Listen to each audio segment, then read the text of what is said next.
Beowulf, fitt 16. Besides that, the chief of the nobles bestowed something precious, an heirloom, at the mead bench on each one of those who had traversed the ocean way with Beowulf. And he bade recompense be made with gold for that one whom Grendel had lately killed in his wickedness, as he would have done more of them, had not all-seeing God and the courage of the man kept off that fate. The Creator guided all the race of men, as he still does now, wherefore understanding, forethought of mind, is best in every way.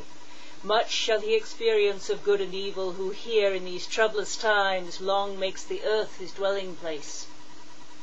There was singing and music together in accompaniment in presence of Healfdene's warlike chieftain.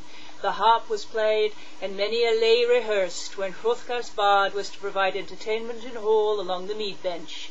About the sons of Finn, and how disaster came on them, and how Hnaf, hero of the Halfdanes, of the Scyldings, fell in deadly fight against the Frisians.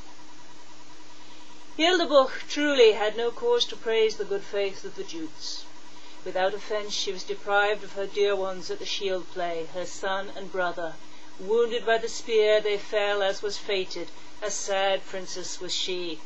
Not by any means did the daughter of Hauk mourn without reason over the decree of fate when morning came, when she could see in the light of day the slaughter of her kinsfolk where she once possessed the highest earthly pleasure.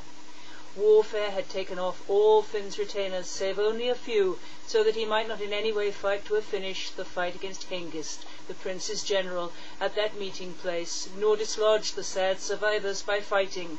But Hengist and his men offered them terms, that they must give up to them entirely another hall, a chamber, and a seat of honour, that they might share equal possession of it with the sons of the Jutes, and that at the giving of treasure the son of Folkwalda, Finn, would each day honour the Danes, would gratify with rings the troop of Hengist, even with just so much costly treasure of plated gold as he would cheer the Frisian race with in the banqueting hall. Then on both sides they ratified a treaty of fast friendship. Finn declared to Hengist with oaths, absolutely and unreservedly, that he would treat the sad survivors honourably according to the ordinance of his counsellors, that no man there should break the covenant by word or deed, nor mention it by malicious artifice, although they would be following the slayer of their generous prince, being without a lord, for it was forced upon them thus. And if any of the Frisians should call to mind the blood feud by provoking words, then the edge of the sword should settle it. The funeral pyre was made ready, and gleaming gold was brought up from the hoard. The best of the war-Scyldings, the battle heroes, was ready on the funeral pile. At the pyre the blood-stained corslet, the swine image all golden, the boar hard as iron, and many a noble killed by wounds were visible to all. Mighty men had fallen in the carnage.